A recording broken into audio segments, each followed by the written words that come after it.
বন্ধুরা, আজকে আবারও চলে এলাম নতুন আরেকটা রেসিপি নিয়ে। আজকে বানাবো পেঁপে আর আলুর ডালনা। তার জন্য সবার আগে আমি এখানে একটা পেঁপে নিয়ে নিয়েছি। এটা 500 গ্রামের মতোই হবে পেঁপেটা, কাঁচা পেঁপে। আর এখানে নিয়েছি 4টে আলু, এখানে নিয়েছি শুকনো লঙ্কা, এখানে 5 ফোড়ন, এখানে তেজপাতা 2টো নিয়েছি, আর এখানে জিরে ধনে যা যা দেবো মশলা। আর এখানে হয়েছে চিনি, এখানে লবণ, আর এখানে আছে সাদা তেল। তো সবার আগে আমি পেঁপেটাকে ছাড়িয়ে আলুটাকে ছাড়িয়ে কেটে তারপরে আসছি। আমি এখানে আলুটাকে এখানে কেটে নিয়েছি, এবার আমি পেঁপেটাকে কাটবো। তো সবার আগে পেঁপেটাকে এইভাবে মাঝখান দিয়ে ফালি করে নেব।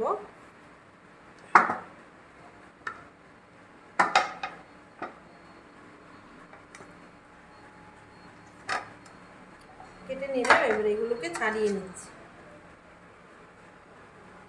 তো আমার এখানে পেঁপেটা কেটে নিলাম। দেখুন এরকম একটু হালকা একটু পাকা পাকা থাকে, এখানটায় কাঁচা এখানটা একটু পাকা, বেশি পাকা একদম হালকা হালকা একটু মানে পাকা পাকা ভাব হয়ে যাবে ওই রকম পেঁপেটাকে নিলে খেতে টেস্ট হয় আর কি, মিষ্টি মিষ্টি লাগে। তো আমি এবার এটাকে কেটে নেব। আমি এভাবে কেটে নিলাম। এবার মাঝখান দিয়ে এরকম এরকম ছোট সাইজের করে নেব। সব কটাকে এইভাবে কেটে নেব। তো আমার এখানে পেঁপে কাটা হয়ে গেছে, এখানে আলুটাও কাটা হয়ে গেছে। এখন আমি এটাকে সেদ্ধতে চাপিয়ে দেব। এখানে কড়াতে আমি গরম জল বসিয়ে দিয়েছি, আর এখানে আমি এবার পেঁপেটাকে ঢেলে দেব। পেঁপেটা ঢেলে দিলাম, এবার এতে আমি আলুটাকেও ঢেলে দেব। এখানে আলুটা নিয়েছি, আলুটাকেও ঢেলে দিয়েছি। এবার এখানে সামান্য পরিমাণে একটু লবণ দেব, দিয়ে একটু নাড়িয়ে দেব। একটু ঢেকেও দিতে হবে। এখানে আমি 1 চামচের মতো লবণ দিয়ে দিলাম। এবার এটাকে আমি নেড়ে ঢেকে দেব।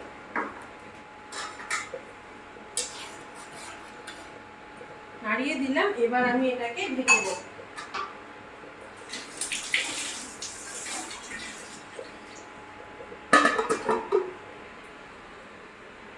তো আমি এখন দেখে নেব যে কতটা সেদ্ধ হয়েছে, কারণ বেশি সেদ্ধ করব না, যেহেতু আমি এটাকে রান্না করব ওই জন্য আমি বেশি সেদ্ধ করব না। তো আমি দেখে নেব যে সেদ্ধ কতটা হয়েছে। হ্যাঁ, মোটামুটি সেদ্ধ হয়েছে, পুরো প্রপার সেদ্ধ হয়নি। তো আরেকটু সেদ্ধ হবে, তারপরে এটাকে আমি নামিয়ে একটু ভাজবো। তো আপনারা যখন রান্না করবেন তখন বেশি সেদ্ধ করবেন না, মানে মোটামুটি সেদ্ধ করবে, একটু লাল মতো পেঁপে নেবেন এরকম, আর এটাকে একটু মোটামুটি হালকা সেদ্ধ করবেন, তারপরে নামাবেন। তো এখন আমার পেঁপেটার আলুটা সেদ্ধ হয়ে গেছে, দেখো সুন্দর হয়ে গেছে। এবার আমি এটাকে নামিয়ে নেব বাটিতে, এবার তুলে তারপরে এটাকে ভাজবো।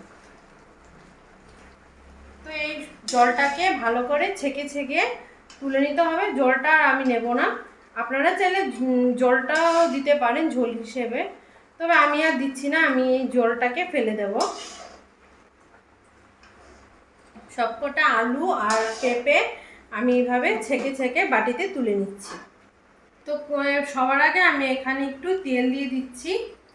এবার তেলের মধ্যে আমি পেঁপে আর আলুটাকে ভেজে নেব। তার জন্য আমি এখানে দিয়ে দিচ্ছি 1 চামচের মতো হলদি গুঁড়ো আর 1 চামচ লবণের গুঁড়ো। লবণ দিয়ে দিচ্ছি 1 চামচ। এবার এটাকে একটু এইভাবে নাড়িয়ে নেব। নিয়ে আমি এখানে এই পেঁপেগুলো এখানটায় দিয়ে দেব।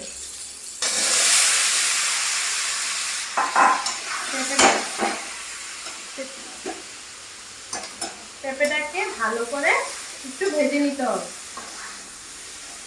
তেলের মধ্যে একটু ভেজে নিলে মানে খেতেও ভালো লাগবে, আর রান্নাতেও মানে টেস্ট ভালো আসবে আর কি, দেখতেও ভালো লাগবে। তো ভালো করে এটাকে একটু লাল করে ভেজে নেব।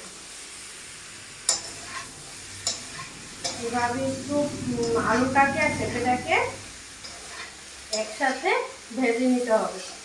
না ভাজতে চাইলেও হয়, না ভাজলেও হবে, যদি আপনারা মানে তেল বেশি না খাওয়া ঠিক না, যদিও যদি আপনারা তেল না খেতে চান তাহলে আপনারা একবারেও রান্নাটা করতে পারেন। তবে আমি একটু ভেজে ভেজে নিচ্ছি যাতে খাবারের টেস্টটা ভালো আসে, ওই জন্য।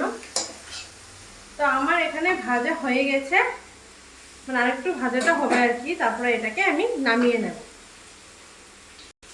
তো আমার এখানে পেঁপেটা ভাজা হয়ে গেছে, এবার আমি এটাকে নামিয়ে নিচ্ছি। নামিয়ে তারপরে আমি এটাকে ফোড়নে দেব। তো আমার এখানে পেঁপে আলু ভাজা হয়ে গেছে, এখন আমি কড়াতে একটু তেল দিয়ে দেব। এবার আমি ফোড়নটা দিয়ে দেব। তো তার জন্য সবার আগে আমি এখানে দিয়ে দেব 3টে শুকনো লঙ্কা। তো শুকনো লঙ্কাটা আমি এখন প্রথমে সবার আগে তেলের মধ্যে দিয়ে দিচ্ছি। তারপর এখানে দেব সেই 2টো তেজপাতা। তেজপাতাটাকে মাঝখান দিয়ে এভাবে ছিঁড়ে আমি এখানে দিয়ে দিচ্ছি 2টো তেজপাতা। এবার এটাকে আমি একটু হালকা করে ভেজে নেব। শুকনো লঙ্কাটা আর তেজপাতাটা হালকা ভাজা হয়ে গেলে আমি এখানে দিয়ে দেব 5 ফোড়নটা। এখানে 5 ফোড়নটাকে আমি এখানে দিয়ে দিচ্ছি। এবার 5 ফোড়নটা আর শুকনো লঙ্কা তেজপাতা একসাথে একটু হালকা করে ভেজে তারপর এতে আমি একটু পরিমাণ মতো জল দিয়ে দেব।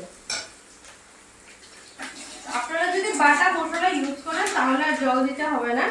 আমি যেহেতু পাউডার ইউজ করছি ওই জন্য আমার একটু জল দিতে হবে। তো আমার এখানে 5 ফোড়নটা ভাজা হয়ে গেছে। এবার আমি এখানে 1 বাটির মতো জল দিই।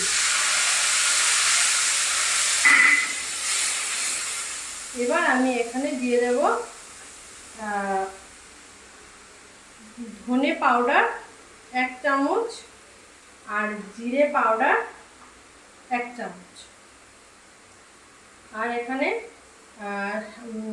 1 চামচের থেকে একটু কম হলুদ দিয়ে দেব এখানে। আর এখানে লঙ্কার গুঁড়ো দিয়ে দেব 1 চামচ। এবার এটাকে একটু ভালো করে নাড়িয়ে নেব। এবার মশলাটা একটু ফুটে গেলে আমি এখানে পেঁপে আলুটাকে ঢেলে দেব। তো আমার এখানে মশলাটা কষানো হয়ে গেছে। এবার আমি এখানে পেঁপেটাকে দিয়ে দেব। এখানে পেঁপেটাকে আমি এতে মশলাতে ঢেলে দিচ্ছি।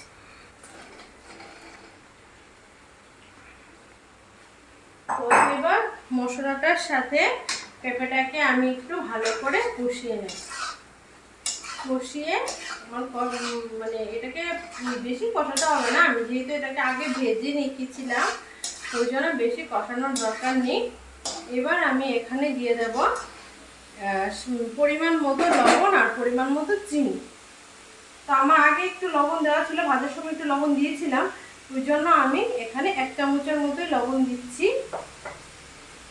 আর এখানে দিয়ে দেবো আমি, যেহেতু পেঁপেটা একটু মিষ্টি মতো মানে পাকাই ছিল হালকা, ওই জন্য এখানে আমি 1/2 চামচের মতো চিনি আমি এখানে দিয়ে দিচ্ছি। তারপর এখানে একটু ভালো করে চিনিটা লবণটার সাথে পেঁপেটাকে একটু ভালো করে কষিয়ে নেব। ভালো করে একটু কষিয়ে নিতে হবে, তাহলে লবণটা মানে অ্যাবজর্ব হয়ে যাবে সেই সবজিটার সাথে। আর চিনিটাও একটু মিষ্টিটাকে ব্যালেন্স করে দেবে, ভালো লাগবে খেতে, মিষ্টি মিষ্টি হবে একটু। এবার আমি এখানে দিয়ে দেব মানে ঝোল আর কি, যে যতটা খায়। আমি এখানে 1 বাটির মতো ঝোল নিয়েছি। এবার আমি এটাকে দিয়ে দেব যাতে একটু মাখো মাখো হয়। এখানে আমি 1 বাটির মতো ঝোল দিয়ে দিলাম। এবার আমি এটাকে একটু নাড়িয়ে দেব। আপনারা চাইলে আরেকটু বেশি দিতে পারেন, যার যেরকম টেস্ট। আমি মানে বেশি ঝোল রাখবো না, তাই আমি অল্প পরিমাণে জল দিয়েছি। এবার এটাকে এভাবে একটু নাড়িয়ে দিতে হবে। দেখুন সুন্দর একটা কালার চলে এসছে আর খুব সুন্দর একটা গন্ধ বেরিয়েছে। আমরা এটাকে পেঁপে আলুর ডালনা বলি, আপনারা কি বলেন সেটা অবশ্যই কমেন্টসে বলবেন। তো এটাকে পেঁপে অনেক সময় মাছ দিয়েও খাওয়া যায়, তবে আপনারা যারা নিরামিষ মানে খেতে চান ওটাকে ওইভাবে রান্না করে এতে আপনারা ডালের বড়া বানিয়ে, মানে মুগ ডাল কিংবা মুসুর ডাল বা ছোলার ডালে ভিজিয়ে সেটাকে পেস্ট করে বড়া বানিয়েও এতে দিতে পারেন, বা বড়ি ভেজেও এতে দিতে পারেন।